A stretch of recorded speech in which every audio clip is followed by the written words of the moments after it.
Senhoras e senhores, na última vez nos ocorreu abordar o ato falho não em relação ao ato intencionado por ele perturbado, mas em si.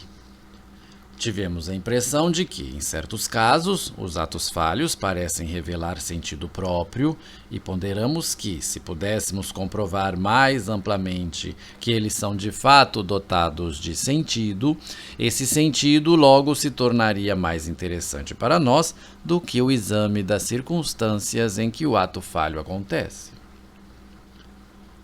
Ponhamo-nos novamente de acordo acerca do que entendemos por sentido de um processo psíquico. Esse sentido nada mais é que a intenção a que esse processo serve e a posição dele em uma cadeia psíquica. Para boa parte de nossas investigações, podemos substituir sentido por intenção, tendência. Quando acreditamos identificar no ato falho uma intenção, deveu-se isso a uma aparência ilusória ou a uma exaltação poética do ato falho cometido? Vamos nos ater aos exemplos de lapsos verbais e examinar uma quantidade maior dessas ocorrências. Então, encontraremos categorias inteiras de casos em que a intenção, o sentido do lapso, é evidente. Em especial aqueles em que se diz o contrário do que se pretendia dizer. Em seu discurso de abertura da sessão, o presidente diz: "Declaro encerrada a sessão." A manifestação é inequívoca. O sentido e intenção de seu lapso é que o presidente quer encerrar a sessão. É o que ele próprio diz, poderíamos acrescentar. Basta que o tomemos ao pé da letra.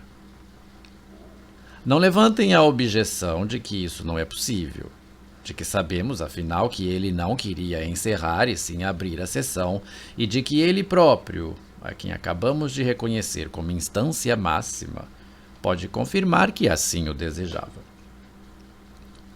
Os senhores se esquecem de que concordamos em, antes de mais nada, examinar o ato falho em si. A relação dele com a intenção que o perturba só deve vir à baila mais tarde. Do contrário, os senhores estarão incorrendo em um erro de lógica que escamoteia o problema em pauta. Ou seja, estarão beginning the question, como se diz em inglês. Em outros casos, nos quais o lapso não produz o oposto do que se queria dizer, ainda assim pode ele comunicar o contrário do pretendido. Por exemplo, em "não estou inclinado a louvar os méritos de meu antecessor", em alemão, Gneit não é o contrário de Gnät, mas resulta em uma clara confissão, a qual está em franca oposição com a situação em que cabe ao orador se manifestar. Casos há também em que o lapso verbal simplesmente acrescenta outro sentido àquele pretendido. A manifestação soa aí como uma contração ou redução, como uma condensação de várias frases em uma só. Quando aquela senhora diz, energicamente, "ele pode comer e beber o que eu quiser", é como se houvesse dito, "ele pode comer e beber o que quiser, mas ele lá tem que querer? Quem pode querer sou eu." Com frequência, os lapsos verbais resultam em semelhantes reduções. Assim é, por exemplo, quando, em seguida a uma exposição sobre a fossa nasal, o professor de anatomia pergunta se todos entenderam o que ele disse e, após concordância geral, prossegue: "Eu não acredito, porque, mesmo numa cidade de 1 milhão de habitantes, pode-se contar em podem se contar nos dedos de uma só mão aqueles que entendem a fossa nasal." Também aí há a fala abreviada e que possui um sentido. Ele afirma que só existe uma pessoa que compreende o assunto. A esses grupos de casos em que o próprio ato falho revela seu sentido, contrapõem-se outros, em que o lapso verbal não produz nada significativo e que, portanto, contrariam vigorosamente nossas expectativas. Quando, em consequência de um lapso verbal, alguém distorce um nome ou combina uma sequência inusual de sons, essa ocorrência corriqueira parece já responder negativamente à pergunta sobre se todo ato falho produz sentido. Contudo, de um exame mais aproximado desses exemplos, resulta uma fácil compreensão de tais deformações, chegando-se mesmo a verificar que não é tão grande a diferença entre esses casos mais obscuros e os anteriores, mais evidentes. Perguntado sobre o estado de saúde de seu cavalo, o senhor responde: Ja, das dauert vielleicht noch einen Monat. Isso dura ainda um mês, talvez. Indagado sobre o que havia querido dizer de fato, ele explica ter pensado que aquela era uma história triste, traurig, o choque entre dauert e traurig, tendo, pois, produzido a palavra inexistente Traut. Meringer e Mayer. Outra pessoa, ao se queixar de determinados acontecimentos, diz: Dann aber sind Tatsachen zum Vorweinen gekommen. Perguntada a respeito do que havia dito, ela confirma que pretendeu caracterizar os acontecimentos em questão como Schweinereien, porcarias. Juntas, as palavras Vorschein e Schweinerei deram origem à estranha Worstwein. Meringer e Mayer. Lembrem-se também do caso daquele jovem que desejou begleitigen, a dama desconhecida. Tomamos a liberdade de decompor a palavra utilizada em duas outras: begleiten, acompanhar, e beleidigen, ofender. E nos sentimos seguros de nossa interpretação sem demandar confirmação para ela.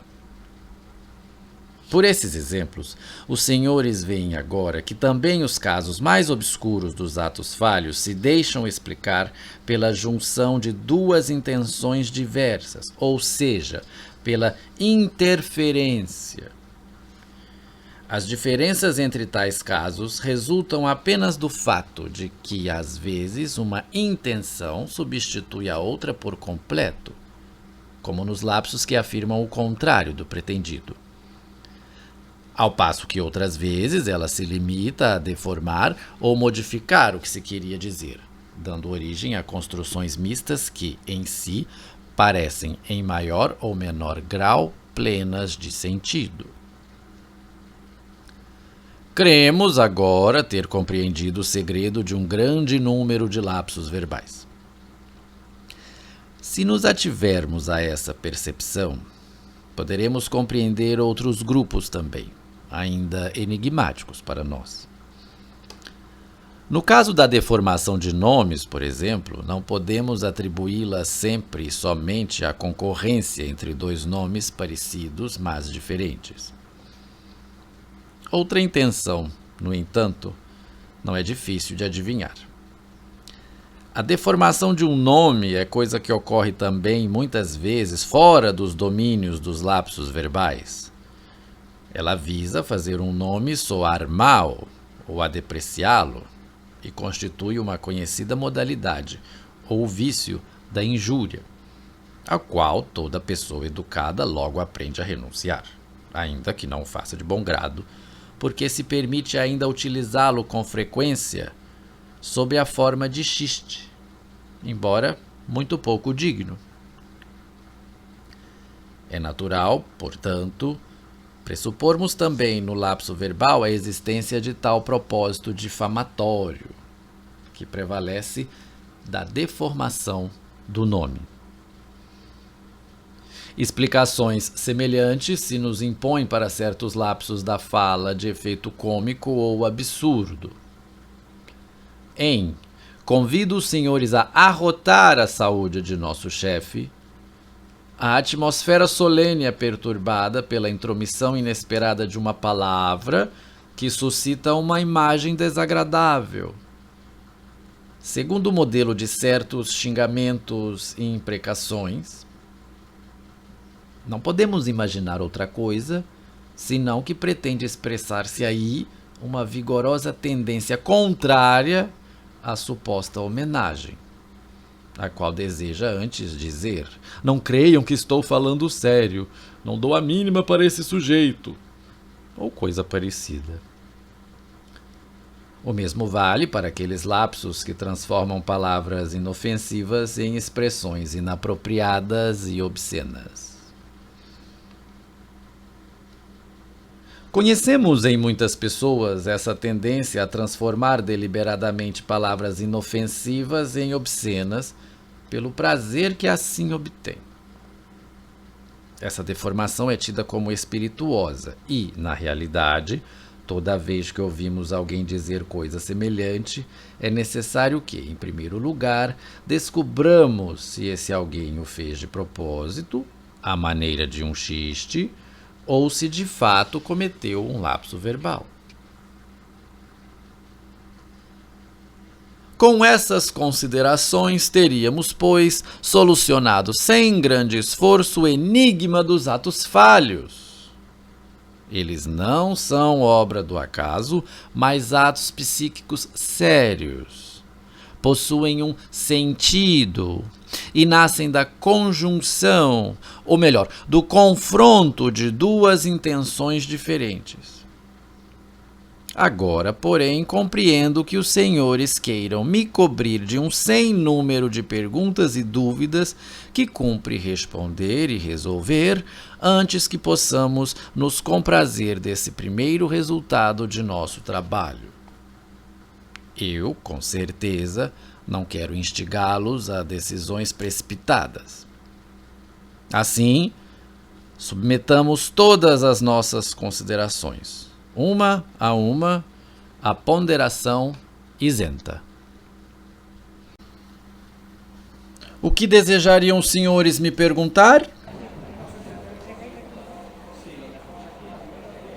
Se creio que essa explicação é válida para todos os casos de lapso verbal ou apenas para certo número deles?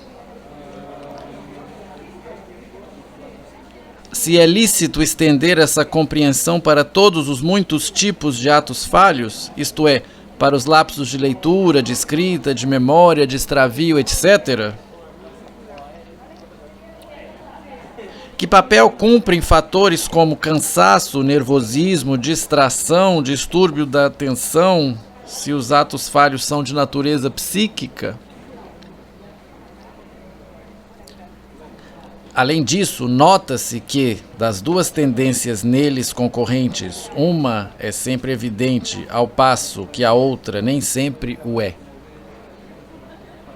O que fazer, então, para desvendar essa última e, quando julgamos tê-la desvendado, como comprovar que não se trata de uma mera probabilidade, e sim de uma certeza? Terão os senhores ainda outras perguntas? Se não as têm, prossigo com minhas ponderações. Lembro a todos que, na verdade, os atos falhos em si não nos importam tanto, que, de seu estudo, desejamos apenas aprender algo que seja utilizável na psicanálise. Por isso, minha pergunta é a seguinte: que intenções ou tendências são essas capazes de perturbar as pessoas dessa maneira? E que relações guardam essas tendências perturbadoras com aqueles aos quais elas perturbam? Assim, nosso trabalho recomeça após a solução do problema. Seria essa, então, a explicação para todos os casos de lapso verbal? Inclino-me a acreditar que sim, sobretudo porque, Sempre que se examina lapso semelhante, a solução encontrada é a mesma. Não se pode, contudo, comprovar que um lapso verbal não possa ocorrer sem a atuação de tal mecanismo. Talvez possa. Para nós, não faz diferença do ponto de vista teórico, uma vez que permanecem válidas as conclusões que desejamos tirar por essa introdução à psicanálise. E assim seria mesmo que apenas uma minoria dos lapsos da fala se sujeitasse à nossa concepção, o que de certo não é o caso. A pergunta seguinte, sobre se podemos estender para os demais tipos de atos falhos o resultado que obtivemos para o lapso verbal, desejo responder antecipadamente que sim. Os senhores mesmos se convencerão disso quando nos voltarmos para o exame de lapsos da escrita ou de quando nos equivocamos ao apanhar um objeto e etc. Contudo, por razões técnicas, sugiro aos senhores adiar esse trabalho até que tenhamos tratado ainda mais a fundo o próprio lapso verbal. Resposta mais detalhada merece a pergunta sobre que importância têm ainda fatores como o distúrbio da circulação, o cansaço, o nervosismo, a distração, a teoria do distúrbio da atenção, todos eles ressaltados por outros autores. Uma vez aceito o mecanismo psíquico do laço verbal que aqui descrevemos. Notem os senhores que não contestamos esses fatores. É, de resto, pouco comum a psicanálise contestar o que outros afirmaram. Em geral, ela apenas acrescenta algo novo ao que foi dito, e vez por outra acontece de um novo elemento, até então ignorado, ser precisamente o essencial. A influência que disposições fisiológicas ocasionadas por leve mal-estar, distúrbios da circulação, estados de esgotamento, exercem na ocorrência do lapso verbal, devem ser de pronto reconhecida. A experiência pessoal e cotidiana poderá convencê-los de que assim é. E, no entanto, quão pouco isso explica! Acima de tudo, elas não são condições necessárias para a ocorrência do ato falho. O lapso verbal é igualmente possível em um estado de saúde perfeito e de pleno bem-estar. Portanto, esses fatores físicos atuam apenas como facilitadores e favorecedores do mecanismo psíquico singular que produz o lapso verbal. Para explicar essa relação, certa vez vali-me de um símile que repito agora, porque não saberia substituí-lo por outro melhor. Suponham que, tendo-me dirigido na escuridão da noite a um local deserto, eu seja assaltado por um vagabundo que me leva o relógio e a carteira. Em seguida, como não vi com nitidez o rosto do ladrão, dou queixa na delegacia mais próxima com as seguintes palavras: a solidão e a escuridão acabam de me roubar de meus pertences. O delegado de polícia pode, então, me dizer: o senhor parece sustentar sem razão uma postura extremamente mecanicista. Caracterizemos assim o ocorrido. Sob o manto da escuridão e favorecido pela solidão, um ladrão desconhecido arrebatou-lhe objetos de valor. No seu caso, o fundamental me parece ser que encontremos o ladrão. Depois talvez possamos recuperar o que ele lhe roubou. Os fatores psicofisiológicos, como a agitação, a distração, o distúrbio de atenção, contribuem muito pouco para o propósito do esclarecimento. São apenas fórmulas vazias, biombos atrás dos quais não devemos deixar de olhar. A questão é, antes, o que suscitou a agitação ou um particular desvio da atenção. As influências dos sons, as semelhanças entre as palavras e as associações habituais que elas propiciam devem ser vistas como significativas. Todas elas facilitam o lapso verbal na medida em que indicam os caminhos que ele poderá trilhar. Quando, porém, vejo um caminho à minha frente, decorre naturalmente daí que vou segui-lo? Falta-me ainda um motivo para que eu me decida a trilhá-lo. E, além disso, uma força que me leve adiante nesse caminho. Assim, tanto quanto as disposições físicas, as relações entre os sons e entre as palavras são apenas favorecedores do lapso verbal, incapazes de lhe prover verdadeira explicação.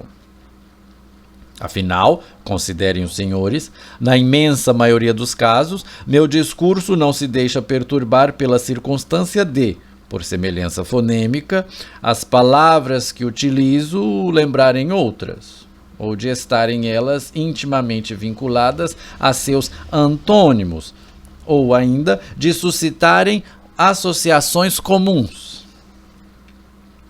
Poderíamos, talvez, acompanhar o filósofo Wundt, que nos informa que o lapso verbal ocorre quando, em decorrência do esgotamento físico, as tendências à associação levam a melhor sobre a intenção geral do discurso. A afirmação soaria muito bem se não a contrariasse a experiência, que atesta que numa série de casos faltam os fatores somáticos que favorecem o lapso verbal, e em outros os fatores associativos. A pergunta seguinte dos senhores possui para mim interesse particular, ou seja, de que maneira é possível constatar as duas tendências a interferir uma com a outra? Os senhores provavelmente não imaginam a importância capital que essa questão tem. Uma dessas tendências, a que sofre perturbação, é sempre inequívoca, não é mesmo? A pessoa que comete o ato falho a conhece e admite. Motivo para dúvidas e preocupações só nos pode oferecer a outra, a tendência perturbadora. Pois bem, já vimos, e os senhores de certo não se esqueceram disso, que em uma série de casos também essa segunda tendência é clara. Ela é indicada pelo efeito do lapso, quando temos a coragem de reconhecê-lo como tal. O presidente da Câmara, ao dizer o oposto do que pretendia, deixa claro que deseja abrir a sessão, mas deixa igualmente claro que gostaria de encerrá-la. Isso é tão evidente que nada resta aí a interpretar. Naqueles casos, porém, em que a tendência perturbadora apenas deforma a original sem manifestar-se por completo, como chegar à tendência perturbadora a partir da deformação? Em uma primeira série de casos, isso pode ser feito de maneira simples e segura, ou seja, da mesma maneira como constatamos a tendência que sofreu perturbação. Esta nos é comunicada diretamente pelo orador, o qual, uma vez cometido o lapso, restabelece de imediato a fala original pretendida. Das dauert vielleicht noch einen Monat. Isso dura ainda um mês, talvez. Também a tendência deformadora podemos ouvir dele próprio. Perguntamos: por que o senhor disse dru? Ele responde: queria dizer que se tratava de uma história triste, traurig. Da mesma forma, no outro caso, aquele em que o lapso produziu Worschwein, o orador confirma que, de início, pretendia dizer Das ist eine Schweinerei. Isso é uma porcaria. Mas se conteve e tomou outra direção. Portanto, a constatação da tendência perturbadora é aí tão segura e bem-sucedida como a daquela que sofreu perturbação. Não por acaso menciono aqui exemplos cujas comunicação e resolução não provém de mim nem de nenhum de meus partidários. Em ambos esses casos, contudo, certa intervenção se fez necessária para encontrar a solução. Precisou-se perguntar ao orador o porquê de seu lapso verbal, o que ele saberia dizer sobre o lapso cometido. Do contrário, ele talvez tivesse deixado para trás o equívoco, sem pretender explicá-lo. Perguntado a esse respeito, no entanto, o orador deu a primeira explicação que lhe veio à mente. Notem, pois, os senhores, que essa pequena intervenção e seu sucesso já são uma psicanálise. Constituem um modelo de toda a investigação psicanalítica que vamos empreender. Seria muita desconfiança de minha parte supor que, no mesmo momento em que a psicanálise se apresenta diante dos senhores, também a resistência a ela se ergue? Os senhores não sentem vontade de objetar que a informação provinda da pessoa que cometeu o lapso carece de força comprobatória? Naturalmente, poderiam argumentar. Ela procura responder ao pedido de explicação para o lapso, razão pela qual vai dizer a primeira coisa que lhe vier à mente, se esta lhe parecer uma explicação apropriada. Isso, contudo, não prova que o lapso ocorreu pelo motivo apontado. Ele tanto poderá ter ocorrido por esse motivo como por algum outro, e ao orador que o cometeu, poderia ocorrer outra explicação, tão boa ou até mesmo mais adequada que a anterior. É notável o pouco respeito que, no fundo, os senhores demonstram diante de um fato psíquico. Suponham que alguém, ao empreender uma análise química de determinada substância, tenha chegado ao peso de um de seus componentes, certa quantidade de miligramas. Desse peso encontrado, podem se extrair determinadas conclusões. Pois bem, creem os senhores que algum químico ocorreria criticar tais conclusões com o argumento de que a substância isolada poderia também ter outro peso? Todos se curvam ao fato de que o peso é aquele mesmo e nenhum outro, fato no qual confiantes baseiam ulteriores conclusões.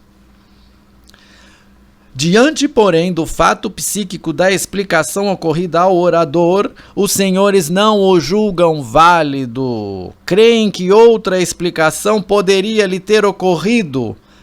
Acalentam assim a ilusão de uma liberdade psíquica à qual não desejam renunciar. Nisso, lamento estar em total discordância com os senhores.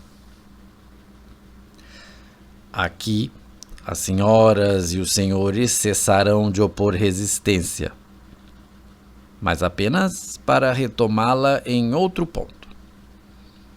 Assim prosseguirão. Não compreendemos que é técnica peculiar da psicanálise obter dos próprios analisandos a solução para seus problemas. Tomemos então outro exemplo. Aquele do orador que exorta todos os presentes a arrotar, auftospern, a saúde do chefe. O senhor diz que, nesse caso, a intenção perturbadora é a do insulto. É ela que se opõe à manifestação de respeito. Isso, contudo, é mera interpretação sua, baseada em observações exteriores ao lapso verbal. Se, nesse caso, o senhor perguntar àquele que perpetrou o lapso, ele não confirmará que seu intuito era o de insultar. Pelo contrário, negará com veemência semelhante intenção. Diante de negativa tão clara, por que o senhor não abandona sua interpretação não comprovada? Sim. Aqui os senhores encontram um forte argumento. Ponho-me a imaginar esse orador desconhecido. É provável que ele seja um assistente do catedrático homenageado. Talvez já professor contratado, um jovem diante das melhores oportunidades da vida. Quero inspecioná-lo, saber se, afinal, não sentiu alguma coisa contrária àquela exigência de homenagear o chefe. Logo me vejo em maus lençóis. Impaciente, ele de súbito me ataca. Chega! O senhor pare de me fazer essas perguntas ou vou me irritar. Ainda vai acabar com minha carreira com essas suspeitas todas. Eu disse arrotar aufstoßen em vez de brindar anstoßen. Porque na mesma frase já tinha dito auf 2 vezes.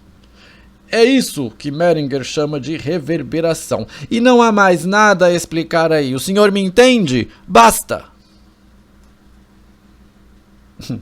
Ora, eis aí uma reação surpreendente, uma negativa bastante enérgica. Vejo que nada vou conseguir desse jovem, mas penso comigo que ele revela um forte interesse pessoal em que seu ato falho não tenha significado nenhum. Talvez os senhores também achem que não é certo ele, de pronto, reagir de forma tão rude a uma investigação meramente teórica, mas por fim concluirão que o jovem, na realidade, há de saber o que pretendeu e o que não pretendeu dizer também. Pois bem, será que sabe? Essa talvez seja a pergunta a se fazer. Agora, os senhores, por certo, creem me ter nas mãos. Então, essa é a sua técnica, ouço-os dizer. Quando a pessoa que cometeu o ato falho diz sobre ele alguma coisa que lhe convém, o senhor o declara autoridade última e decisiva no assunto. É o que ele próprio diz. Mas quando o que ele diz não lhe interessa, aí de súbito o senhor afirma que essa declaração não tem valor, que não precisamos acreditar nela. Assim é, na verdade. Mas posso apresentar aos senhores um caso semelhante, no qual se procede de maneira igualmente terrível. Quando, diante do juiz, um acusado confessa seu crime, o juiz acredita na confissão. Se, contudo, ele nega tê-lo cometido, o juiz não lhe dá crédito. Não fosse assim, inexistiria a administração da justiça e, a despeito de equívocos ocasionais, os senhores hão de concordar com esse sistema. Então o senhor é o juiz? E aquele que comete um ato falho, o acusado a se apresentar à sua frente? Um ato falho é, portanto, um delito? Talvez não precisemos recuar nem mesmo essa comparação. Mas vejam os senhores a que importantes diferenças chegamos ao nos aprofundar um pouco nos problemas aparentemente inofensivos propostos pelos atos falhos. São diferenças que, por enquanto, nem sabemos conciliar. O que ofereço aos senhores é um compromisso temporário com base no símile do juiz e do acusado. Os senhores admitem que é indubitável o sentido de um ato falho, quando quem o reconhece é o próprio analisando. Em compensação, eu admito aos senhores não ser possível comprovar diretamente o suposto significado quando o analisando se recusa a nos dar informação ou, naturalmente, quando ele não está disponível para nos fornecer essa informação. Nesse caso, como ocorre na administração da justiça, dependeremos de indícios, os quais poderão tornar uma decisão, ora mais, ora menos provável. Em um tribunal, uma condenação baseada em provas indiciárias se dá também por razões práticas. Nós, de nossa parte, não temos essa necessidade. Nem por isso, todavia, somos obrigados a renunciar à exploração de tais indícios. Seria um equívoco acreditar que toda a ciência se compõe apenas de proposições estritamente comprovadas. Bem como seria injusto exigir que assim fosse. Tal exigência só faz um espírito que tem ânsia de autoridade, que necessita substituir seu catecismo religioso por outro, ainda que científico. Em seu catecismo, a ciência tem apenas algumas proposições apodícticas. O resto são afirmações que ela elevou a certos graus de probabilidade. Contentar-se com essas aproximações à certeza e, na ausência das comprovações derradeiras, ser capaz de dar continuidade ao trabalho construtivo é justamente um sinal do modo de pensamento científico. Mas de onde extrair os fundamentos para nossas interpretações, os indícios a corroborar nossa comprovação, quando a própria declaração do analisando não esclarece o sentido do ato falho? De diversas partes. Em primeiro lugar, da analogia com fenômenos exteriores aos atos falhos, como, por exemplo, quando afirmamos que a deformação de um nome em um lapso verbal possui o mesmo significado difamatório de uma deturpação deliberada desse nome. Além disso, podemos extraí-los da situação psíquica em que o ato falho ocorre, de nosso conhecimento do caráter da pessoa que o comete e das impressões que afetaram essa pessoa antes de cometê-lo, as quais o ato falho constitui possivelmente uma reação. Em regra, procedemos de modo a formular nossa interpretação do ato falho a partir de princípios gerais, uma interpretação que será, de início, apenas uma conjectura, uma sugestão de interpretação, para a qual, a seguir, buscamos confirmação no exame da situação psíquica. Por vezes, precisamos esperar por acontecimentos futuros, anunciados, por assim dizer, pelo próprio ato falho, a fim de obter a confirmação de nossas hipóteses. Demonstrar isso aos senhores não é tarefa que se torne mais fácil para mim, se me atenho ao domínio dos lapsos verbais, embora também aí haja bons exemplos. O jovem desejoso de begleitdigen, uma dama, com certo, é tímido. A senhora, cujo marido pode comer e beber o que ela quiser, eu a reputo uma daquelas mulheres enérgicas a conduzir sua casa com mão de ferro. Ou considerem o seguinte caso. Em uma Assembleia Geral da Concórdia, um jovem membro da associação profere um veemente discurso oposicionista, no curso do qual se dirige aos diretores da instituição como Vorstandsmitglieder, membros da Vorschus, aparentemente uma mistura de Vorstand, direção, e Ausschuss, comitê. Podemos supor ter se manifestado nele uma tendência perturbadora contrária à sua oposição. Tendência esta, apoiada talvez em algo que podia estar relacionado a um Vorschuss, adiantamento. De fato, descobrimos por nosso informante que o orador, sempre necessitado de dinheiro, havia acabado de solicitar um empréstimo. Como intenção perturbadora, manifesta-se aí, com efeito, o pensamento. Modere sua oposição. Essas são também as pessoas encarregadas de conceder o adiantamento. Se, contudo, recorrer ao amplo domínio dos demais atos falhos, poderei apresentar aos senhores toda uma rica coleção de evidências deste tipo. Quando alguém esquece um nome que lhe é conhecido, ou tem muita dificuldade de guardá-lo por mais que se esforce, é natural supormos que essa pessoa tem alguma coisa contra o portador do nome em questão e, por isso, não gosta de lembrá-lo. Considere agora as seguintes revelações sobre situações psíquicas em que tal ato falho ocorreu.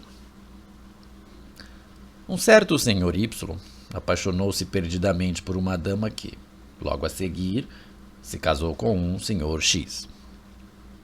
Embora conheça o senhor X há muito tempo, tendo com ele inclusive uma relação de negócios, o senhor Y vivia esquecendo o seu nome. Muitas vezes, quando queria escrever ao senhor X, precisava perguntar seu nome a outras pessoas. O senhor Y claramente não quer saber coisa alguma de seu feliz rival. Melhor é nem se lembrar dele. Ou, uma dama pergunta ao médico sobre uma conhecida comum, mas a chama pelo nome de solteira. Do sobrenome adotado após o casamento, ela se esqueceu.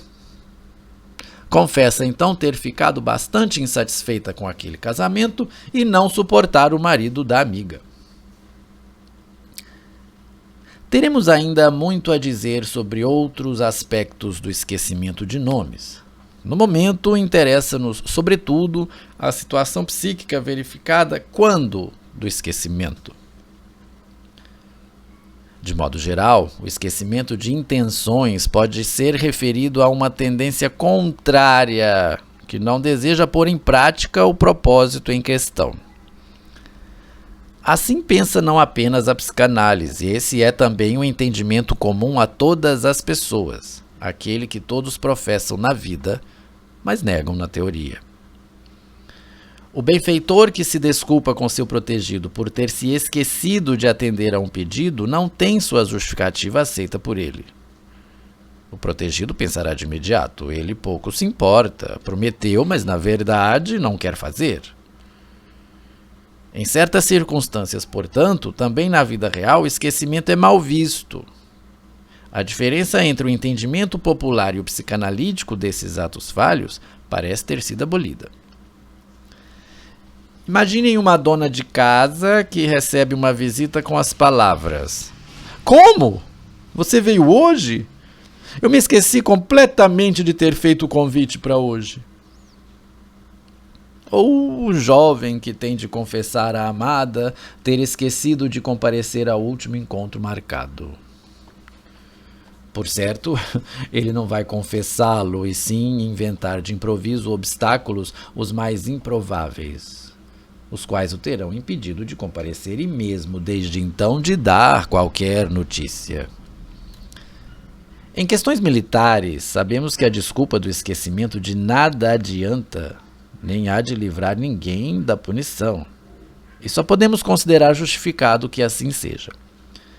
Nesse caso, de súbito, todos estão de acordo em que certo ato falho é dotado de sentido, e concordam também quanto a que sentido ele tem.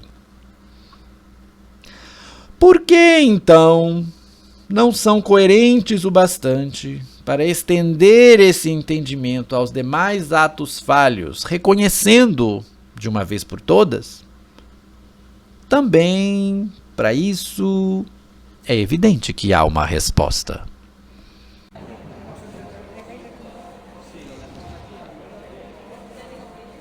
Se até mesmo os leigos pouco duvidam do sentido desse esquecimento de uma intenção, tão menos surpresos ficarão os senhores ao descobrir que os poetas o empregam com idêntico significado. Quem aqui já viu ou leu César e Cleópatra, de Bernard Shaw, há de se lembrar de que, na última cena da peça, um César de partida é atormentado pela ideia de que pretendia fazer algo de que agora já não se recorda.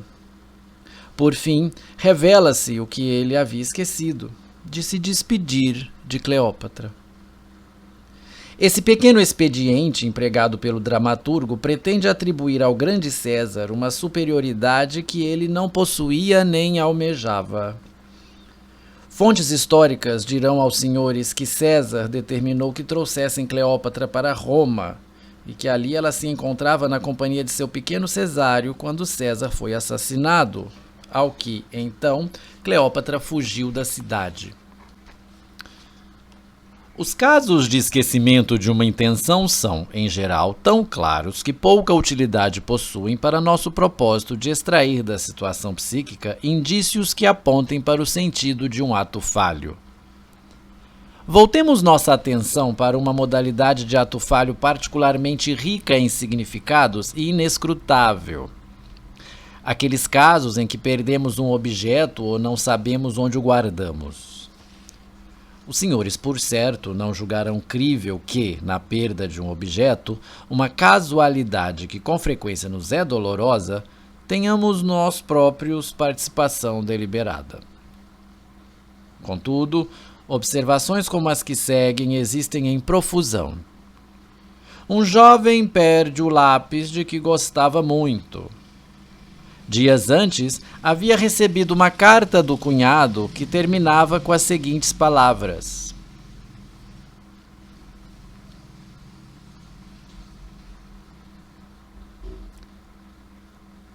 Um jovem perde o lápis de que gostava muito. Dias antes, havia recebido uma carta do cunhado que terminava com as seguintes palavras: No momento não tenho vontade nem tempo de apoiar tua leviandade e tua preguiça. O lápis, no entanto, tinha sido presente desse mesmo cunhado. Sem essa coincidência, naturalmente não poderíamos afirmar que, na perda do lápis, tomou parte a intenção de se livrar do objeto. Casos semelhantes são muito comuns. Perdemos um objeto depois de nos indispor com a pessoa que o deu a nós, da qual não queremos mais nos lembrar. Ou então, quando deixamos de gostar do objeto em si e passamos a procurar um pretexto para substituí-lo por outro melhor. Com essa mesma predisposição contra o objeto, nós o deixamos cair, quebramos ou destruímos. Podemos considerar coincidência o fato de, às vésperas de seu aniversário, um escolar perder, arruinar ou quebrar seu material, como, por exemplo, sua mochila ou seu relógio? Quem já passou muitas vezes pelo embaraço de não conseguir encontrar algo que guardou, também não se dispõe a acreditar na intencionalidade desse equívoco. Não são nada raros, todavia, os exemplos em que as circunstâncias que acompanham o extravio apontam para uma tendência a querer eliminar o objeto, temporária ou permanentemente. Um belo exemplo disso seria o episódio que relato em seguida. Eis o que me contou um homem jovem. Alguns anos atrás, meu casamento passou por certos mal-entendidos. Eu achava minha esposa fria demais, e embora reconhecesse de bom grado suas excelentes qualidades, vivíamos uma vida conjunta desprovida de ternura. Um dia, voltando de um passeio, ela me deu um livro que tinha comprado porque ele talvez me interessasse. Eu a agradeci por aquele sinal de atenção, prometi lê-lo, guardei o livro e não o encontrava mais. Passaram-se meses em que, vez por outra, eu me lembrava do livro desaparecido e tentava em vão encontrá-lo. Uns 6 meses mais tarde, minha querida mãe, que não morava conosco, adoeceu. Minha esposa deixou nossa casa para ir cuidar da sogra. O estado de minha mãe tornou-se sério, dando à minha esposa a oportunidade de mostrar-me o que ela tinha de melhor. Uma noite, volto para casa cheio de admiração e gratidão por minha esposa. Vou até minha escrivaninha, abro determinada gaveta sem nenhum propósito particular, mas antes como se tomado por uma certeza sonâmbula, E lá dentro, em cima de tudo mais, encontro o livro guardado e desaparecido fazia tanto tempo. Extinto o motivo, também o extravio do objeto encontrou seu fim. Senhoras e senhores, eu poderia multiplicar essa coleção de exemplos até o infinito, mas não é o que pretendo fazer aqui. De todo modo, em meu trabalho Psicopatologia da Vida Cotidiana, publicado pela primeira vez em 1901, os senhores encontrarão farta gama de casos para o estudo dos atos falhos. Todos esses exemplos produzem sempre o mesmo resultado. Tornam provável que atos falhos possuam um sentido e mostram aos senhores como depreender ou confirmar esse sentido a partir das circunstâncias que o acompanham. Hoje serei mais conciso, porque nos propusemos apenas tirar proveito do estudo desses fenômenos, visando a uma preparação para a psicanálise. Assim, devo ainda me aprofundar em apenas 2 grupos de observações: o dos atos falhos acumulados e combinados e o da confirmação de nossas interpretações por eventos posteriores. Os atos falhos acumulados e combinados constituem, por certo, o ápice de seu gênero. Fosse nossa preocupação provar que atos falhos podem ter um sentido, bastaria termos nos restringido já de início a essa categoria, porque nela o sentido se revela inequívoco, até mesmo a percepção embotada, e se impõe ao mais crítico dos juízos. As manifestações acumuladas demonstram uma obstinação que quase nunca sucede no acaso, mas combina muito bem com o que é proposital. Por fim, a alternância das diversas modalidades de ato falho nos mostra o que nele é mais importante e essencial. Não a forma ou o meio de que se vale, e sim a intenção a qual ele próprio serve, e a de se realizar por caminhos os mais diversos. Quero, pois, apresentar aos senhores um caso de esquecimento repetido. Ernest Jones relata que certa vez escreveu uma carta e, por motivos que ele próprio desconhecia, esqueceu-a durante vários dias sobre a escrivaninha. Por fim, decidiu postá-la, mas recebeu-a de volta do Dead Letter Office porque se esquecera de endereçá-la. Então, depois de fazê-lo, levou-a à caixa do correio, mas dessa vez não tinha selos. Foi, enfim, obrigado a reconhecer para si mesmo sua relutância em enviar aquela carta. Em outro caso, combinam-se o apanhar equivocado de um objeto com seu extravio. Uma senhora viajara para Roma na companhia do cunhado, um famoso artista. O visitante é bastante festejado pelos alemães que moram na cidade e, entre outras coisas, ganha de presente uma antiga medalha de ouro. A senhora se irrita com o fato de o cunhado não saber apreciar devidamente a beleza da peça. Substituída pela irmã, ela volta para casa e, ao desfazer as malas, descobre que, sem saber como, levou consigo a medalha. Por carta, comunica o fato de imediato ao cunhado e anuncia que, no dia seguinte, enviaria de volta para Roma a peça sequestrada. No dia seguinte, porém, o objeto se revela tão bem guardado que lhe é impossível localizá-lo e despachá-lo. A senhora então se dá conta do significado daquela sua distração, o desejo de ter a medalha para si. Já relatei aos senhores um exemplo da combinação do esquecimento e equívoco. Como alguém, de início, se esquece de um encontro marcado e depois, para ter certeza de que não tornará a esquecê-lo, comparece ao encontro em horário diferente do combinado. Um caso análogo, extraído de sua própria experiência, relatou-me um amigo dotado de interesses não apenas científicos, mas também literários. Contou-me ele. Alguns anos atrás, aceitei minha eleição para o comitê de certa associação literária porque imaginei que a sociedade poderia me ajudar a levar ao palco uma peça de minha autoria. Ainda que sem grande interesse, eu participava regularmente das reuniões que aconteciam toda sexta-feira. Alguns meses atrás, recebi, enfim, a garantia de que a peça seria encenada no teatro de F. E, desde então, passou a acontecer com frequência de eu me esquecer das reuniões da associação. Quando li o que você escreveu sobre essas coisas, senti vergonha desse meu esquecimento e recriminei-me pela vileza de agora, que não preciso mais daquela gente, faltar às reuniões. Resolvi, pois, não esquecer de modo algum o compromisso da sexta seguinte.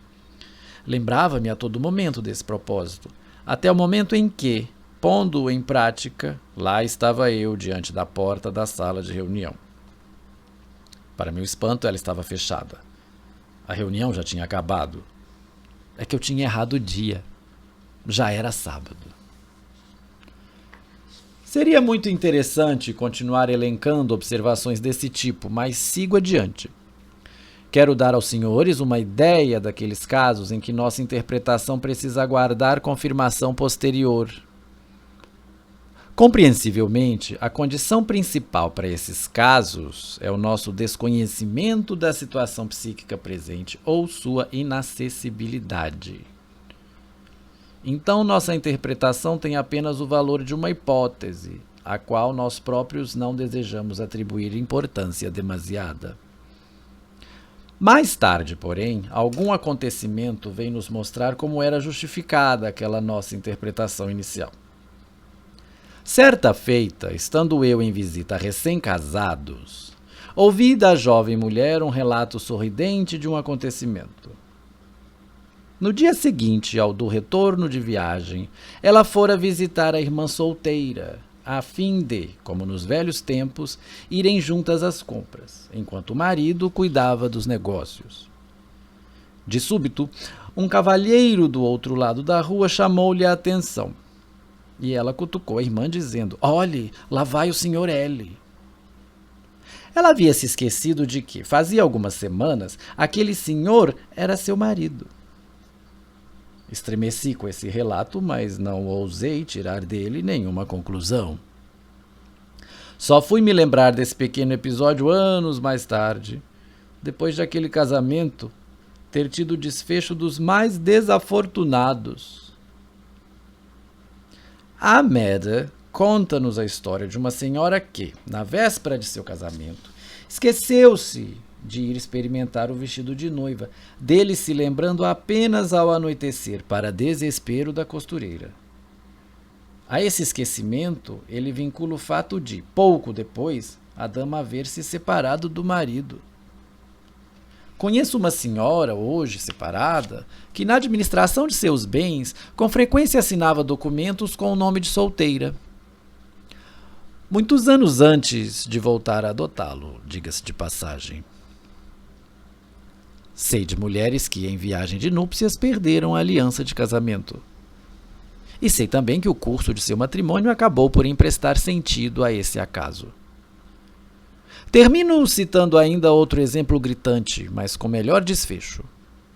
Conta-se que um famoso químico alemão não se casou porque se esqueceu do horário para o qual a cerimônia estava marcada. Dirigindo-se ao laboratório, em vez de rumar para a igreja, teve a prudência de limitar-se a essa única tentativa e morreu solteiro, em idade avançada. Talvez tenha ocorrido também aos senhores que, nesses exemplos, os atos falhos tomam o lugar dos augúrios ou dos presságios da antiguidade. De fato, uma parte daqueles presságios constituía-se de nada mais que atos falhos, quando, por exemplo, alguém tropeçava ou caía. Outra parte, no entanto, exibia características de acontecimentos objetivos, não de atos subjetivos. Os senhores não acreditariam se eu lhes dissesse como é difícil, às vezes, no exame de determinado evento, decidir se ele pertence a um grupo ou a outro grupo. Com frequência, um ato sabe muito bem se disfarçar de experiência passiva. É provável que aqueles de nós que possuem longa experiência da vida admitam para si mesmo que teriam se poupado numerosas decepções e dolorosas surpresas se tivessem tido a coragem e a resolução necessárias para interpretar como presságios, como sinais de uma intenção ainda secreta, os pequenos atos falhos em suas relações com outras pessoas. Em geral, não ousamos fazê-lo, porque isso nos pareceria voltar à superstição pelo rodeio da ciência. Além disso, nem todos os presságios se verificam, e os senhores entenderão, com base em nossas teorias, que nem todos eles precisam verificar-se.